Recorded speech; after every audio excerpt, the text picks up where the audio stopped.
What's up, everybody? Welcome back to the podcast. This is episode 3 of season 2, in which we are focusing on helping the next generation succeed. And we wanted to just kind of go back over a little bit of the things that I had talked about yesterday. I had the opportunity to preach in my church, and I preached on Nehemiah. We're in a series on Nehemiah, and in Nehemiah chapter 1, most of the time we read Nehemiah and we think that he is the hero of the story. And the reality is that God is the hero of the story of Nehemiah. But as I started reading about Nehemiah and really taking a look at that book, I started thinking about it in light of what we've been talking about here on the podcast, about how we can help the next generation succeed.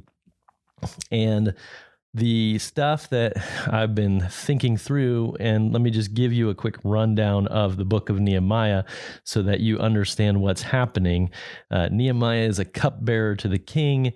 He's been in captivity. His homeland has been destroyed, and he has been brought into captivity. And so now he is serving this king that has kind of conquered his people.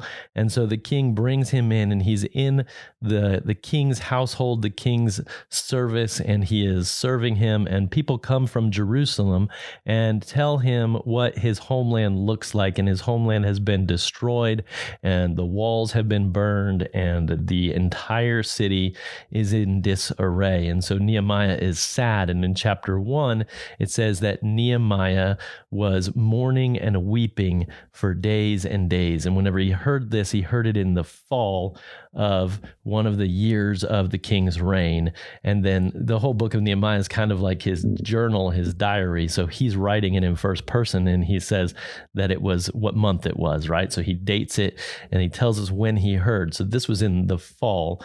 And then chapter 2, which is what we talked about yesterday in the church service, is taking up place in the spring. So there's a gap there of about 4 months where Nehemiah has been mourning and weeping and praying about the reality of what is happening in his homeland. And in chapter 1, he had repented of the sin that he and his household and his fathers had sinned against God. And he reminds God of his faithfulness and of his promise to restore his people if his people return to him. And so I believe that Nehemiah spent those 4 months of that winter time mourning and weeping and praying and reminding God about his promise to restore his people.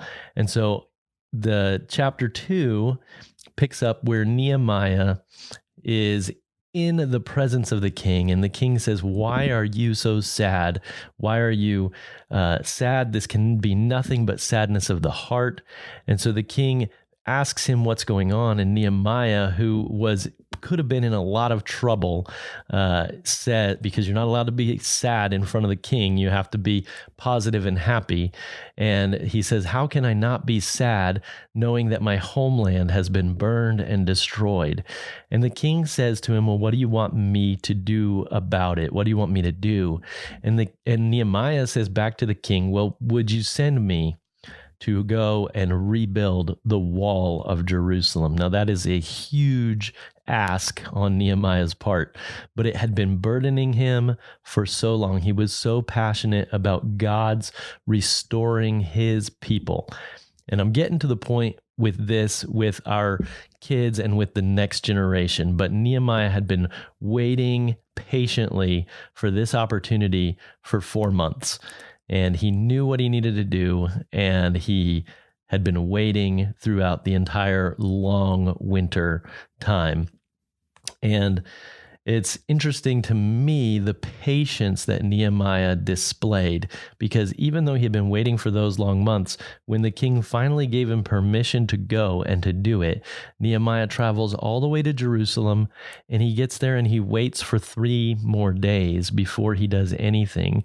And he has all the permission in the world to go in and to rebuild the wall, but he goes out the first time that he goes out after he had been waiting for 4 months, and then after he had traveled all the way to Jerusalem, and then after he had waited 3 days, he goes and he talks. He doesn't even talk. He goes and he surveys what's going on. He surveys everything. He doesn't tell anybody what's happening or why he's there. And he surveys the state of the wall.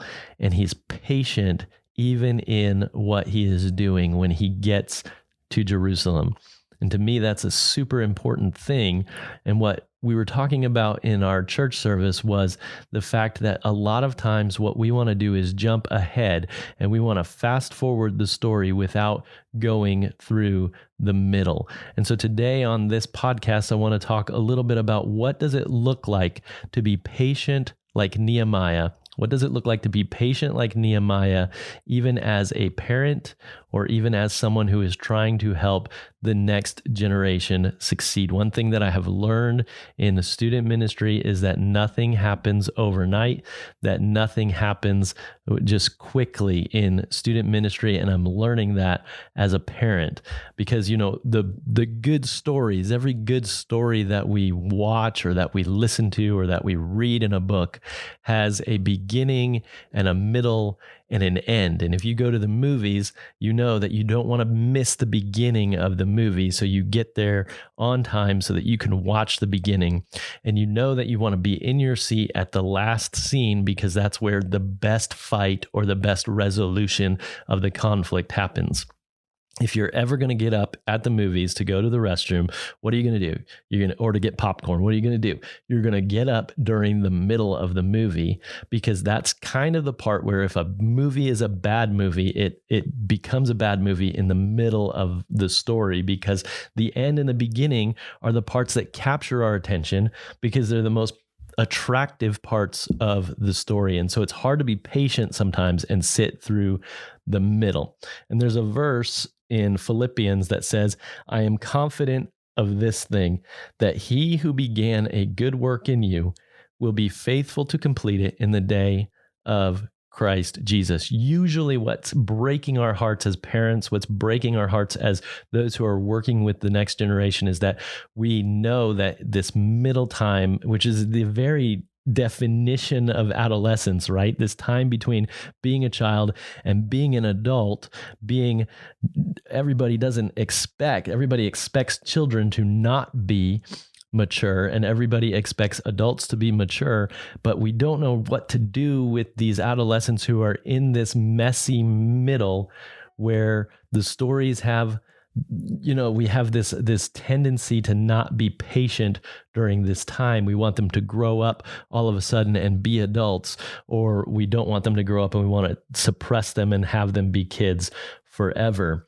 But the middle and the adolescence and the part of being in that middle is the part where we can lose patience as parents. And a lot of times it's because of circumstances, right? A lot of times we get frustrated with stuff and we don't want to be patient because there's a lack of motivation on some of our kids' part, or there's a lack of direction and they don't know what to do with their lives, or there's apathy or laziness, and there's kids who are wrestling with their faith at times. And sometimes it's even just a sickness that happens and it puts a pause on everything. And so taking the story of Nehemiah and thinking about the fact that he was patient, waiting on God to do something, and thinking about even my own kids and the way that what I really want for them is not what they are right now. What I really want for them is what they hopefully one day, by the grace of God, will become. And being patient with them during this time of adolescence, during this time of growth, during this time of maturity is the thing that is difficult. I've had so many conversations, even in the last couple of days, about the fact that we need to be patient. I'm talking to kids who are 12th graders who don't really know, or they're recently graduated and they don't really know what it is that they want to do with the rest of their life, as if they're supposed to know what they're going to do with the rest of their life. And the reality is that we have to be patient. Like, think about back as a parent whenever you were 18 and you were trying to figure out life and you acted like you had it all figured out. But the reality is, deep down inside, you did not know how your life was going to play out when you were 18. Very few of us have had the opportunity to know when we were 18 what life was going to be like at 25 or 30. And we sometimes put undue pressure on kids to say, hey, you need to know what you're going to do with the rest of your life, even though you are 18. I was surprised this year, even just going into high school with one of my kids, that sometimes you're supposed to know what you want to study in college when you're a freshman in high school. And it really blows my mind that we put this pressure and we're not patient enough. And sometimes we do that with God and we say, hey, God, I want you to do this thing. Nehemiah could have said, God, I want you to restore Israel. I want you to restore Jerusalem. I want you to rebuild the wall. And I want it to happen now. And we put our own time frame and our own timetable on God, even with our kids. And as I think back to the passage that says that kids are like arrows in the quiver, right? And I don't know if you've ever shot an arrow, but it takes a little bit of time to get the arrow into the bow, and then it takes time to aim that bow, and it takes time to breathe and to make sure that you're right on and you're aiming correctly and you're spot on. And then it takes time to release slowly so that that arrow will go where you are trying to point it to go. And the point that I'm making with that is that we as God's people need to be patient when it comes to what we are doing with our kids. And so the things that break our hearts are often the things that we want to rush. The things that break our hearts are the things that we want to rush through, that we want to go ahead and just fix. Why? Because they're things that are breaking our hearts. They're actually hurting us. They're making us sad, and we don't like that feeling, and we want to rush through it to get to the end because we realize that pain and that hurt needs to be resolved and needs to be healed, and that's true. But at the same time, we have to be patient in it because God is often in those times whenever we are trying to be patient.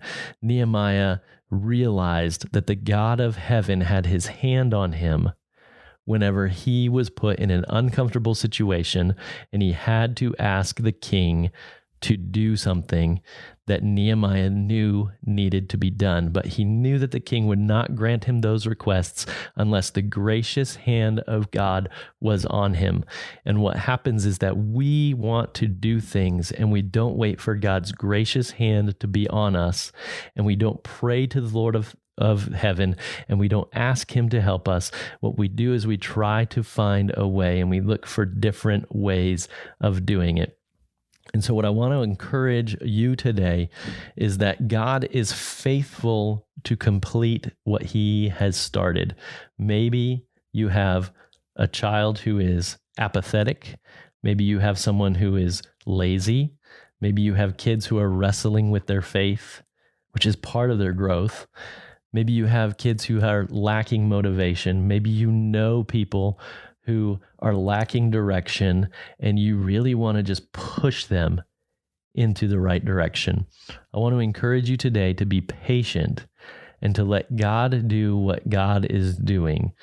I wrote something today that said, whenever we are waiting, it doesn't mean that we are wasting our time. When we're praying to God and we're asking him to do something that only he can do, and we're waiting in his presence and we're waiting for him, then God is working even whenever we have to wait. And we live in a society where we want to speed up and do everything really super fast.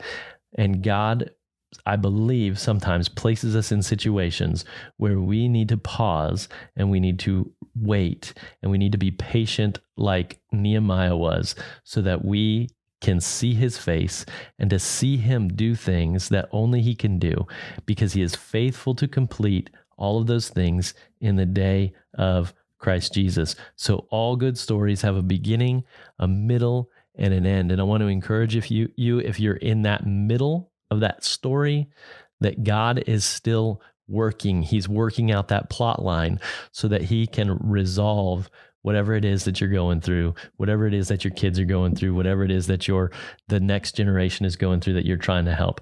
So I want to encourage you today to be patient like Nehemiah and be ready for whenever God tells you to go, that you are ready to do what he asks you to do. I hope you have a wonderful day. Please subscribe to this podcast. I am looking forward to talking more with more people about how we can help the next generation succeed. And we will talk to you in the next episode.